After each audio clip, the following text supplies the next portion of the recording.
Riba. Riba adalah sesuatu perbuatan yang sangat dibenci oleh Allah Subhanahu wa Ta'ala. Riba ini digolongkan oleh Allah Subhanahu wa Ta'ala ke dalam dosa besar. Bagaimana tidak, orang pelaku riba dosa paling terkecilnya adalah sama dengan memperkosa ibu kandung sendiri. Na'udzubillahi min dzalik. Bukan hanya itu ya sob, tapi dikatakan juga bahwa pelaku riba itu adalah orang-orang yang seperti mengangkat senjata dan menentang Allah untuk berperang. Parah sekali. Nah, berikut ini kita akan membahas soal betapa mengerikannya dosa riba. Tapi sebelum lanjut, jangan lupa untuk klik like dan subscribe video ini agar kami bisa terus-menerus membagikan video-video bermanfaat untuk kalian semua. Oh iya, klik loncengnya juga ya sob, supaya kalian tidak ketinggalan video-video di channel ini.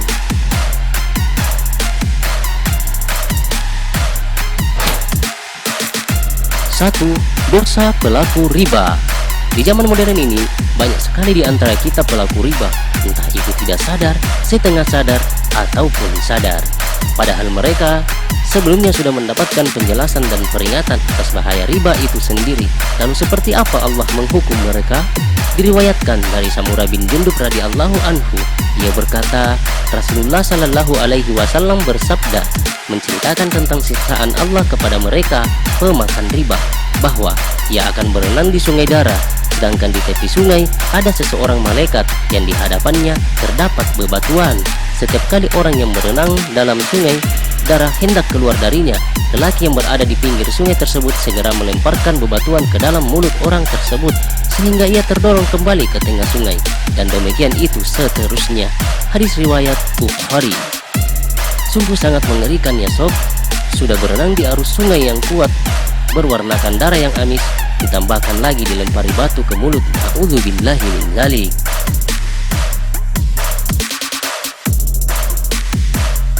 Laknat Allah kepada pelaku riba. Hai sob, tahukah kamu bahwa mereka para pelaku riba dilaknat oleh Allah Subhanahu wa Ta'ala, baik yang memakan riba, yang memberi makan riba, yang menulis, dan dua saksinya. Artinya, mereka yang meminjam uang, mereka yang memberi pinjaman, dan mereka yang menulis dan mengurus hingga menjadi saksi atas terjadinya pinjaman yang berujung riba tersebut akan dilaknat Allah, dan mereka semua sama dosanya. Parah ya sob. Hal ini diambil berdasarkan dari hadis riwayat Muslim. Dari Jabir radhiyallahu anhu, ia berkata, Rasulullah Shallallahu alaihi wasallam melaknat pemakan riba, pemberi makan riba, dua saksinya, dan penulisnya. Beliau melanjutkan, mereka semua sama kedudukannya dalam hal dosa. Hadis riwayat Muslim. 3. Lebih buruk dosa riba daripada zina. Kita tahu bahwa zina adalah perbuatan yang sangat buruk di hadapan Allah. Namun ketika dibandingkan dengan perbuatan riba, dosa zina jauh lebih ringan. Coba sobat bayangkan, jika ada orang yang menzinahi ibu kandungnya sendiri, sobat pasti akan geleng-geleng kepala dan ingin langsung memakai atau mungkin ingin menghajar orang yang menzinahi ibu kandungnya. Kenapa tidak? Perbuatan tersebut sangatlah tidak pantas dan bertolak belakang dengan akal manusia. Namun apakah sobat tahu bahwa dosa menzinahi ibu kandung lebih ringan dibanding dosa para pelaku riba? Hal ini berdasarkan sabda Rasulullah Sallallahu alaihi wasallam. 1 dirham yang dimakan oleh seseorang dari transaksi riba, sedangkan dia mengetahui bahwa yang di dalamnya adalah hasil riba, dosanya itu lebih besar daripada melakukan perbuatan zina sebanyak 36 kali. Hadis riwayat Ahmad dan Al-Baihaqi. Jika demikian, betapa dahsyatnya dosa riba ini. Rasulullah Shallallahu alaihi wasallam bersabda, riba itu ada 73 pintu dosa. Yang paling ringan adalah semisal dosa seseorang yang menzinai ibu kandungnya sendiri. Hadis riwayat Al-Hakim dan Al-Baihaqi. 4. Pemakan riba seperti orang kerasukan setan. Para pemakan riba ketika dibangkitkan dari kubur, maka tingkahnya seperti orang kerasukan setan atau gila.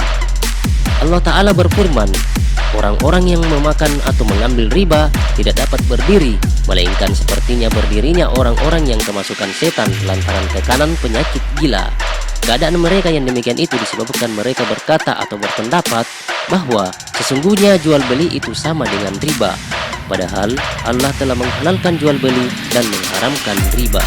Orang-orang yang telah sampai kepadanya larangan dari Tuhannya, lalu terus berhenti dari mengambil riba, maka bagiannya apa yang telah diambilnya dahulu sebelum datang larangan, dan urusannya terserah kepada Allah. Orang yang kembali atau mengambil riba, maka orang itu adalah penghuni neraka, mereka kekal di dalamnya. Quran Surah Al-Baqarah ayat 275.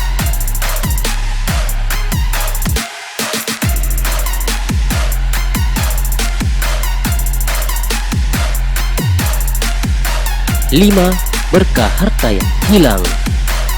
Allah Ta'ala berfirman, Allah memusnahkan riba dan menyuburkan sedekah, dan Allah tidak menyukai setiap orang yang tetap dalam kekafiran dan selalu berbuat dosa. Quran Surah Al-Baqarah ayat 276. Ini adalah hukuman di dunia bagi para pelaku riba, yaitu Allah akan memusnahkan atau menghancurkan hartanya. Menghancurkan ini ada dua jenis. Pertama, menghancurkan yang bersifat konkret, misalnya pelakunya ditimpa bencana atau musibah seperti jatuh sakit dan membutuhkan pengobatan yang tidak sedikit, atau ada keluarganya yang jatuh sakit serupa dan membutuhkan biaya pengobatan yang banyak, atau hartanya terbakar atau dicuri orang, akhirnya harta yang didapatkan habis dengan sangat cepatnya. Kedua, menghancurkan yang bersifat abstrak, yaitu menghilangkan atau menghancurkan berkahnya. Dia memiliki harta yang sangat berlimpah, akan tetapi dia seperti orang fakir miskin yang tidak bisa memanfaatkan hartanya. Dia simpan untuk ahli warisnya, namun dia sendiri tidak bisa memanfaatkan hartanya. Sangat parah ya sob. Itulah tadi penjelasan singkat tentang riba. Semoga bisa bermanfaat bagi kita semua. Jika kalian suka video ini, maka silakan like dan jangan lupa untuk membagikannya kepada orang-orang sekitar, sehingga apa yang kamu tahu, mereka juga bisa tahu. Terima kasih dan sampai jumpa kembali.